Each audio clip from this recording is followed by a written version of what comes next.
કેમ છો મજામાં? કેમ છો? દિવાળીનો પ્રથમ દિવસ આવી ગયો છે, આજનો દિવસ સેકન્ડ ડે થઈ ગયો છે. હવે દેખી લઈએ કેમ થાય છે, કારણ કે આજે હું આવ્યો છું દુકાને. તમે દેખી રહ્યા છો કે અમુક પાર્લર પર હું આવી ચૂક્યો છું. કાલે રજા પાડી હતી અને આજે આવી ગયો છું. હવે સલગ મારે આવવાનું છે. બેસતા દિવસના વખતે હું આવીશ અને બ્લોગ બનાવીશ અને દેખતા રહીએ, કારણ કે હવે મજા તો આવવાની જ છે. અહીંયા હોય કે પછી ઘરે હોય, ઘરે બી બોર થઈ જવાય છે.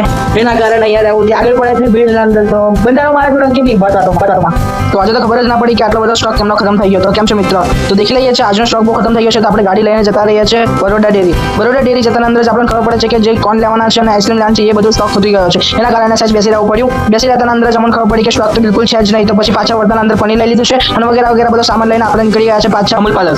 તો આપણે લઈ લીધું છે સ્ટોકમાં, તો બધું થઈ ગયું છે. સ્ટોક આવેલો પડી ગયો તો ચાલન કરી આવો છે માટે તો અમૂલ પાર્લરના અંદર સામાન નાખીને આપણે ચાલી આવ્યા છે પાવીજતપુર બાજુ. પાવીજતપુર પહોંચતાના અંદર જ આપણે એક્ટિવાને લઈ લીધી છે અને પાછા જઈએ છીએ ઘર તરફ. તો પાછા દુકાને આવી જાય છે. દુકાન આવતાના અંદર જ આપણે દેખીએ છીએ કે દિવાળીની ઘરાકી હોવાના કારણે આજે બહુ ભીડ થઈ છે. તો આજે અહીંયા બ્લોગ ખતમ કરીએ. રાધે રાધે, જય શ્રી કૃષ્ણ. હું અને મારા પરિવાર તરફથી તમને સૌને હેપી દિવાળી.